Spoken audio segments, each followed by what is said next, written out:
موصول ہوئی۔ پاک فوج کے نظام احتساب پر مکمل اعتماد رکھتے ہوئے یہ معاملہ منسٹری آف ڈیفنس کے ذریعے پاکستان فوج کو بھجوایا گیا۔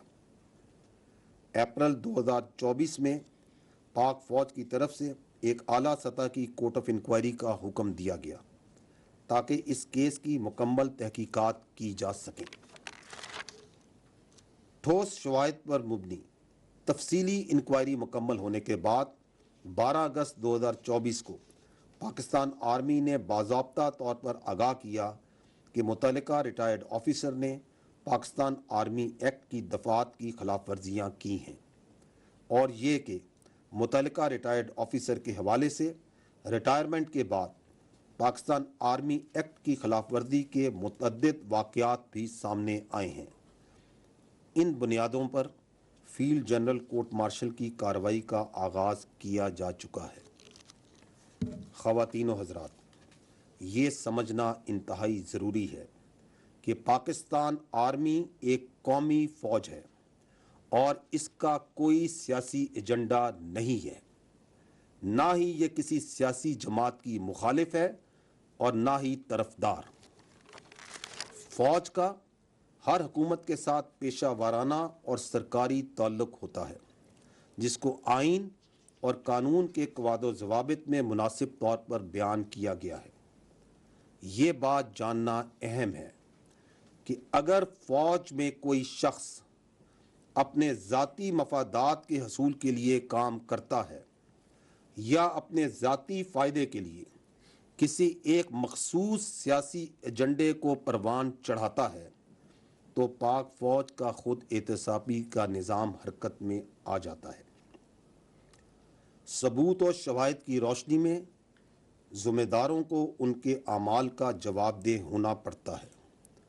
جاری شدہ خود احتسابی کا عمل اس بات کی ایک اور دلیل ہے۔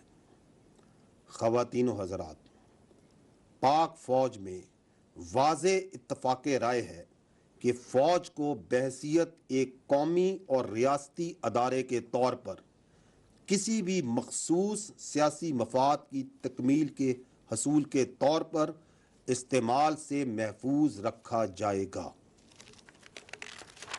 میں یہاں بتاتا چلوں کہ متعلقہ افسران کو قانون کے تحت حقوق حاصل ہوں گے، جیسا کہ اپنا مرضی کا وکیل کرنے اور اپیل کا حق وغیرہ وغیرہ۔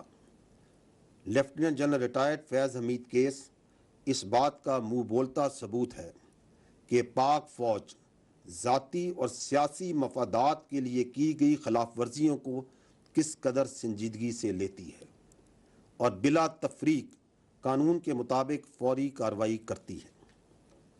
ہم یہ امید کرتے ہیں کہ اس طرح کی بلا تفریق خود احتسابی باقی اداروں کو بھی ترغیب دیتی ہے کہ اگر ذاتی یا سیاسی مقاصد کے لیے کوئی بھی اپنے منصب کو استعمال کرتا ہے تو اس کو وہ بھی جواب دہ کریں گے۔ ریاستی اداروں پر عوامی اعتماد ہی ان کا بہترین سرمایہ ہے۔ خواتین و حضرات، آخر میں یہ کہوں گا کہ مسلح افواج اپنے پیشہ ورانہ فرائض سے بخوبی آگاہ ہیں اور قومی سلامتی پر کسی قسم کا سمجھوتا نہیں کیا جائے گا۔ وقت کا تقاضا ہے کہ ہم سب انفرادی اور اجتماعی طور پر اپنا کردار ادا کر کے پاکستان کو مضبوط بنائیں تاکہ بحیثیت قوم ہم تمام درپیش چیلنجز کا بخوبی مقابلہ کر سکیں۔ یاد رکھیں کہ محفوظ پاکستان ہی مضبوط پاکستان کی ضمانت ہے۔ اب میری آپ سے گزارش ہے کہ اس کانفرنس میں بتائے جانے والے پوائنٹس کے اوپر ہی سوالات کیجیے گا۔ Thank you.